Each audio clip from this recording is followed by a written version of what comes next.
మన దేశంలో వ్యవసాయ సంస్కృతి నిర్మాతలు మా మాలలు, స్వీయ నాగరికత నిర్మాతలు మా మాలలు. ఈ దేశంలో స్వేచ్ఛ, సమానత్వము, సమన్వయము, సౌభ్రతత్వము, మరి సెక్యులర్ దేశంగా ఈ దేశం ఉండాలని ఆ రోజు బాబాసాహెబ్ డాక్టర్ బిఆర్ అంబేద్కర్ గారు తన యొక్క రాజ్యాంగ పీఠికలో లిఖించినటువంటి ఈ వాక్యమును ఈ ప్రపంచ నలుదిక్కుల వ్యాప్తి చెందించినటువంటి బౌద్ధ మత ప్రతినిధులు మా మాలలు.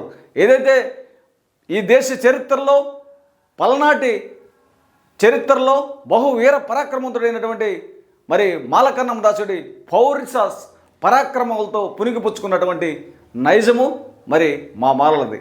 ఏదైతే ఈ దేశంలో మనువాదాన్ని కూల్చి మరి ప్రపంచ దేశాలు హర్షించే విధంగా ప్రజాస్వామ్య రాజ్యాంగాన్ని రచించిన బాబాసాహెబ్ డాక్టర్ బిఆర్ అంబేద్కర్ గారి వారసులు మా మాలలు.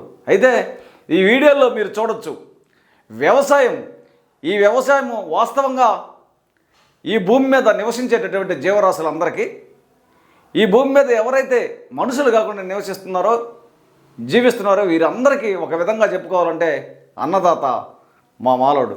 వ్యవసాయము ఏ సీజన్కి ఏ పంట వేయాలా, ఏ సీజన్లో దుక్కి చేయాలా, ఏ సీజన్లో పైరు వేయాలా అని మొత్తం అవగాహన కలిగినటువంటి వాడు. ఇప్పుడు మీరు చూడొచ్చు, దీన్ని వరి నాట్లు వేయడానికి ఈ చెంగత్తు వేసుకుంటూ ఆ తర్వాత కాళ్ళతోటి చదును చేసుకుంటూ ఆ తర్వాత ఈ పొలంలో తన కనుచూపుతోటి చూసి ఎత్తు పొలాలు ఎక్కడున్నాయో మెరకలు పొలాలు చూసుకొని ఈ మెరకున్న చోట మరి మట్టిని తీసి పల్లానికి వేసి అంతా అయిపోయిన తర్వాత నాటు వేసిన తర్వాత నీళ్లు వదిలినప్పుడు ఈ నీళ్లు సమపంక్తులు 4 మూలల సమానంగా నీళ్లు వెదజిల్లే విధంగా పరిజ్ఞానంతో, లోకజ్ఞానంతో, కంటి చూపుతోటి ఈ యొక్క అవగాహన, అంటే ఒక విధంగా వ్యవసాయ పరిశోధకుడు, వ్యవసాయ శాస్త్రజ్ఞుడు మా మాలోడు అని చెప్పుకోవచ్చు. కాబట్టి మాలోడికి ఇంత నైపుణ్యము, ఇంత టెక్నాలజీ ఆ రోజుల్లో లేకపోయినా కూడా ఇంత నైపుణ్యము, పరిశోధన,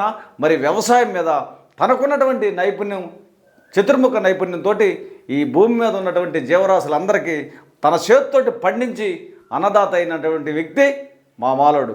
ఇలాంటి నీళ్లు కట్టడం అయితేనేమి, సేద్యం చేయటం అయితేనేమి, చెంగత్ వేయటం అయితేనేమి, మట్టి సదును చేయటం అంటే, మరి వరి నాటేయటం అయితేనేమి, ఆ తర్వాత కోసి కుప్పేసి మళ్ళీ ఇంటికి చేర్చే విధంగా చేసేటటువంటి వ్యక్తి మా మాలోడు.